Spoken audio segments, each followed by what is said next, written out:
कैदी कहाँ है? कैदी भाग गया।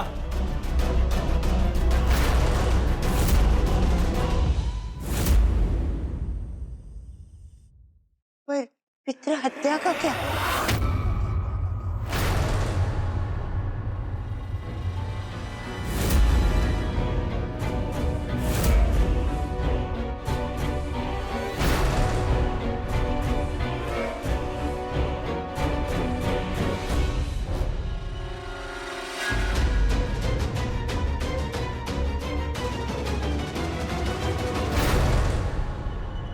एक बेटा अपने ही बाप को सजा दे, ये कहाँ का न्याय है? आप किसी भी कीमत पर हमारे पोते को पितृ हत्या के पाप से बचा लीजिए।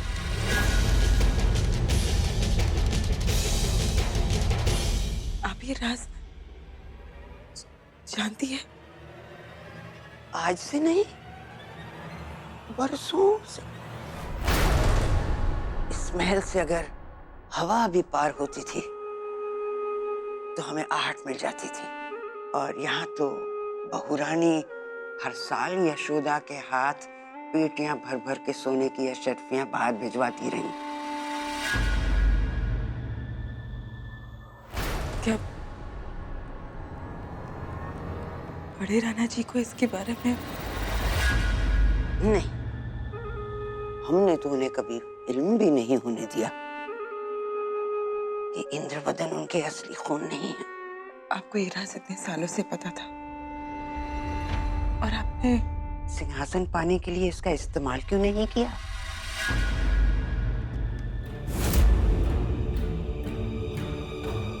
हमें कभी सिंहासन पाना नहीं था, हम तो उसे जीतना चाहते थे।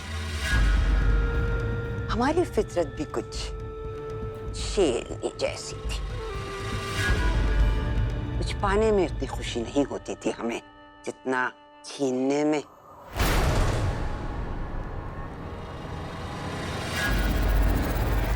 खैर, ये तो पुराने जमाने की बातें हैं।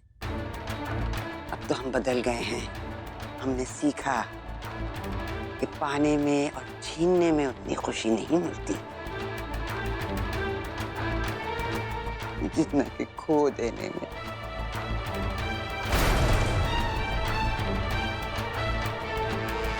हमने अपना अहंकार, अपना लालच सब खो दिया। अब हम अपने पापों का प्रायश्चित कर रहे हैं और हम चाहते हैं कि इस वंश की पीढ़ी के सारे पाप हमारे साथ खत्म हो जाएं।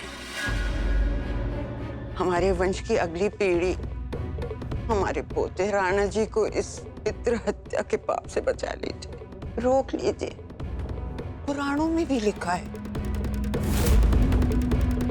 कि पिता का अपमान भर कर देने से ऐसा पितृदोष लगता है जो 7 पीढ़ियों तक नहीं धुलता। और राणा जी तो अपने पिता का वध करने वाले हैं, और अर्जुन ने भी अपने भीष्म पिता का वध किया था, और उसके साथ तो कृष्ण भगवान तक थे, लेकिन भगवान भी उन्हें न बचा सके। पितृदोष के पाप में अर्जुन का जीवन बहुत दुखी था। जिसे भगवान स्वयं नहीं बचा पाए, उसे इंसान कैसे बचाएगा? अब एक बहुत बड़ा पाप होने जा रहा है। एक बूढ़े पेड़ को उसकी अपनी लकड़ी की बनाई कुल्हाड़ी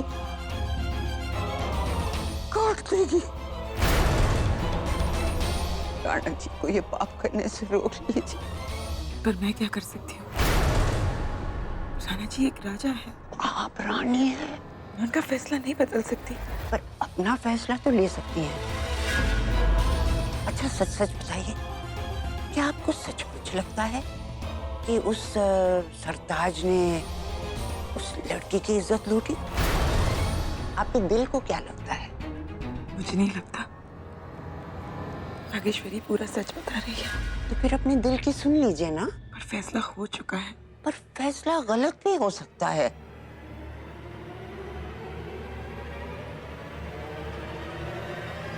इंसाफ का सबसे पहला उसूल है, चाहे 1000 गुनहगार बच निकले, एक भी बेगुनाह फांसी पे नहीं चढ़ना चाहिए। और फिर ये तो राणा जी के पिता हैं। पर मैं कर ही क्या सकती हूँ? बहुत कुछ। आप करना चाहें तो बहुत कुछ कर सकती हैं। राणा जी को महापाप से बचाने के लिए आपके पास एक ही रास्ता है। आप जानती हैं आपको क्या करना चाहिए। मकर संक्रांति का सूर्य उग रहा है। अब या तो ये सूर्य राणा जी के जीवन को प्रकाश से भर देगा, या फिर पितृ हत्या का ग्रहण उनके जीवन को अंधकार में डुबो देगा।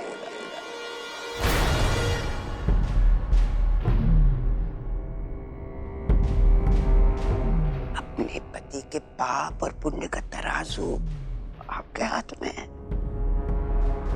पलड़ा किस तरफ झुकेगा ये आप पर निर्भर करता है। आपके हाथ में है।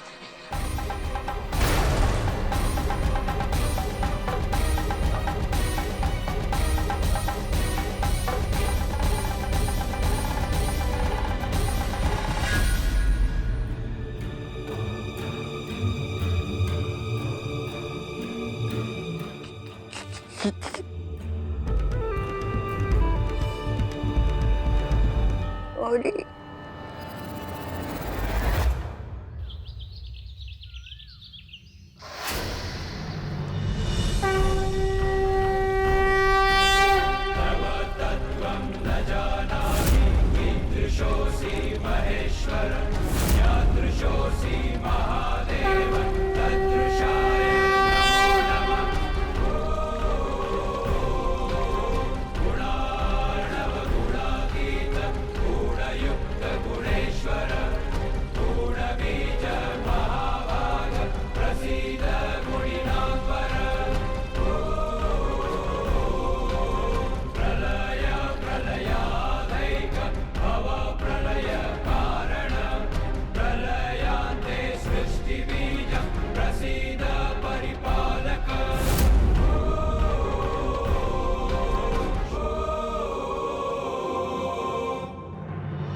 मकर संक्रांति का प्रसाद।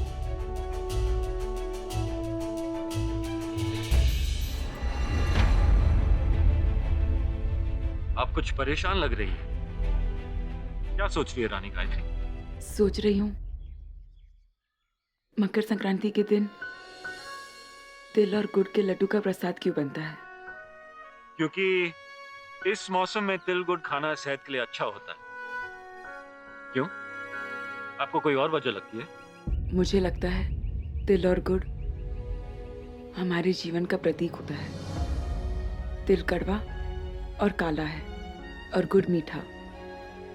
राणा जी, हमारी जिंदगी भी तो ऐसी है, कभी कड़वी तो कभी मीठी। ये हमें सिखाता है कि हर कड़वी चीज बुरी नहीं होती। जिंदगी के कई ऐसे फैसले होते हैं जो कड़वे होने के बावजूद भी सही होते हैं। तिल कितना भी कड़वा क्यों ना हो, दिल मीठा ही होना चाहिए। और इस दिल को कई बार मुश्किल फैसले लेने पड़ते हैं। ऐसे फैसले जो सही होने के बावजूद भी किसी को समझ नहीं आते। कोई समझाए तो हर फैसला समझा जा सकता है। अगर मैं आपसे कभी कहूं मैं कुछ करने वाली हूं और उसका कारण मैं आपको नहीं समझा सकती, बस आप मुझ पर विश्वास कीजिए, तो आप क्या कहेंगे? तो हम कहेंगे कि विश्वास भले ही बंद आंखों से किया जा सकता है, पर फैसले आंखें खोलकर ही किए जाते हैं। मैं सिर्फ इतना कहना चाहूंगी, प्रेम में कभी दिल की कड़वाहट आ जाए तो गुड़ की मिठास को मत भूल जाइएगा।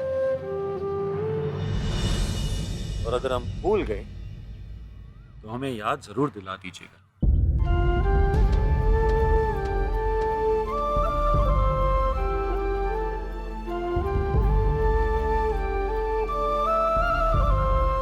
राणा जी,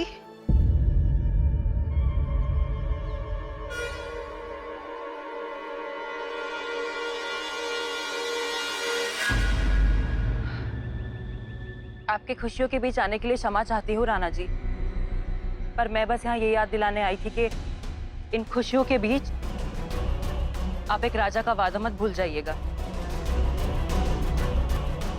आपको एक औरत पर जो जुल्म हुआ है उसकी सजा देनी है। आमिरकोट के राजा को अपना फर्ज याद है, पर उस फर्ज से पहले हम अपनी जिम्मेदारियां पूरी करेंगे। आमिरकोट की रस्म है कि मकर संक्रांति की पहली पतंग राजा और रानी उड़ाते हैं। इसलिए सरताज की जान लेने से पहले हम इस रस्म को पूरी करेंगे। धन्यवाद राणा जी। रुकिए, रानी गायत्री, इन्हें मकर संक्रांति के लड्डू खिलाएं।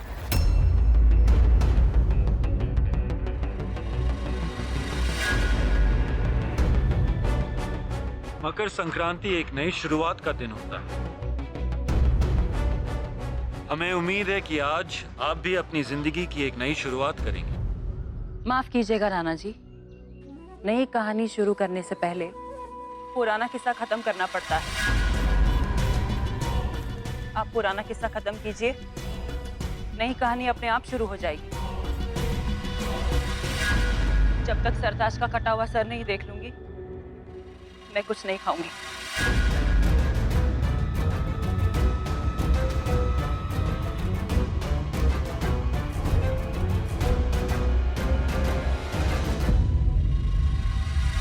आज उदय होगा हमारे सपनों का और अस्त होगा राणा जी और गायत्री का। राणा जी, आप सोच भी नहीं सकते कि जिस दिन की सुबह आपको इतनी खुशी दे रही है, उसी दिन की शाम आपको कितना रुलाएगी।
ढील दे रे भैया, ढील दे रे भैया, उस पतंग को ढील दे जैसे ही मस्ती में आए। अरे जैसे ही मस्ती में आए उस पतंग को खींच दे। ढील दे रे भैया, तेज तेज तेज है मांझा अपना तेज है, तेज तेज तेज है मांझा अपना तेज है। उंगली कट सकती है बाबू हो, उंगली कट सकती है बाबू, तो पतंग क्या चीज है रे।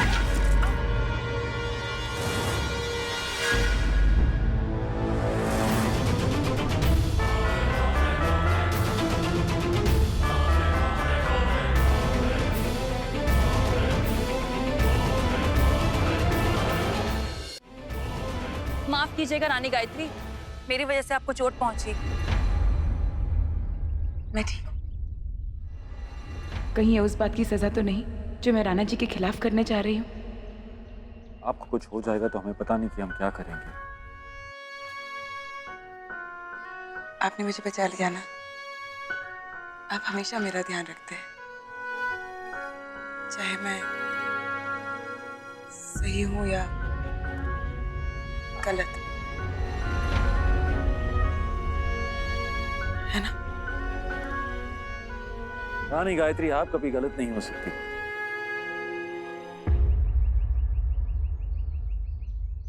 और हम हमेशा आपके साथ रहेंगे।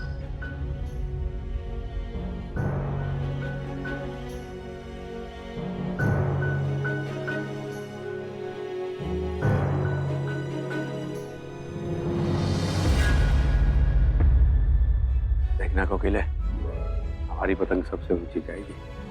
क्यों नहीं जाएगी महाराज? ढील हम जो आपको दे रहे हैं।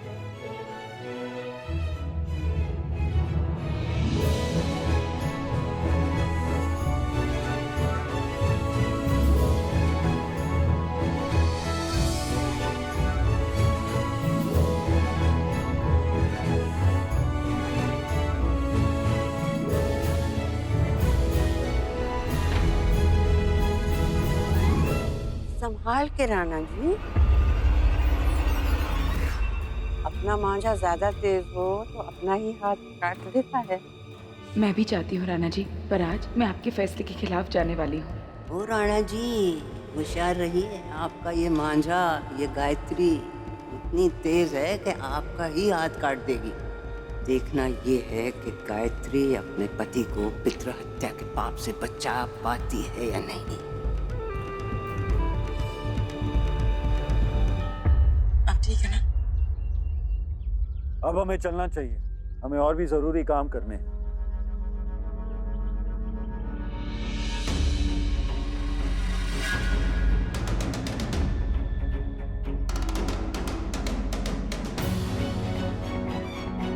आज इस एकता के त्योहार पर मैं राणा जी के निर्णय को नकार रही हूँ। जो मैं करने जा रही हूँ वो राणा जी के खिलाफ होगा।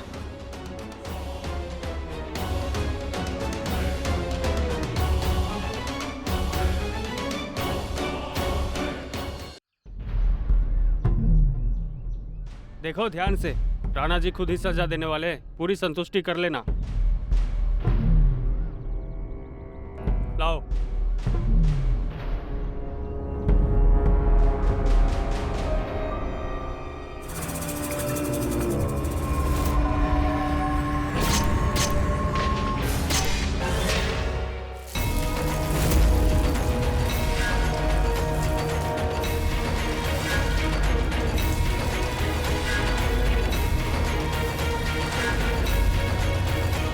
मैं तुझे तेरी माँ के पास पहुंचा देता हूँ।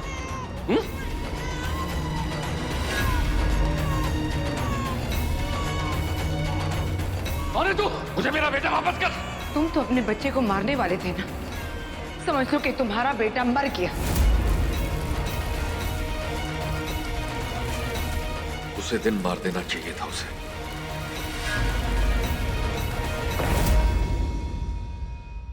भगवान आपको न्याय करने की शक्ति दे और आपके हाथ मृत्यु प्राप्त करने वाले आत्मा को मोक्ष प्रदान करे।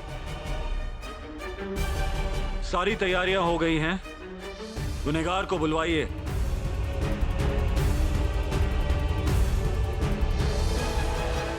पापः पाप कर्मः पापात्मा पाप संभवः राहि माम पुंडरीकाक्ष सर्व पाप हरो हरि। जीवन एक चक्र है, सदैव चलता रहता है। जिस प्रकार मनुष्य पुराने वस्त्रों का त्याग करता है और नए वस्त्र धारण करता है, उसी प्रकार आत्मा भी पुराने शरीर का त्याग करती है और नया शरीर धारण करती है।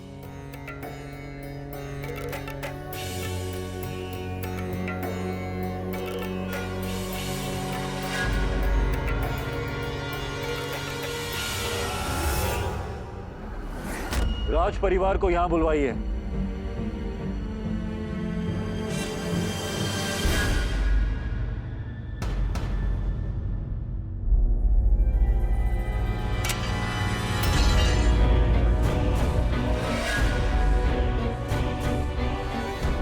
तुम दोनों सरताज पर नजर रखो, हम देखते हैं।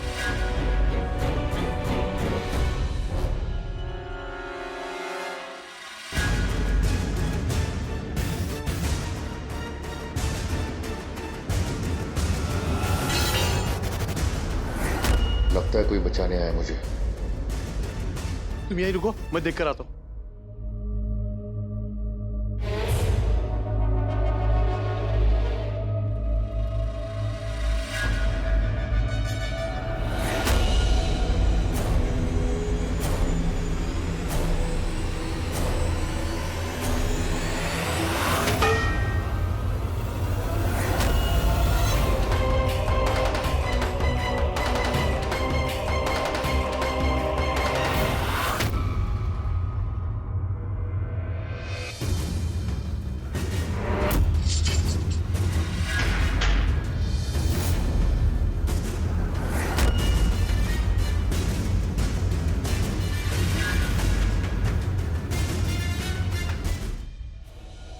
कैदी कहाँ है? कैदी भाग गया। भाग गया? हाँ।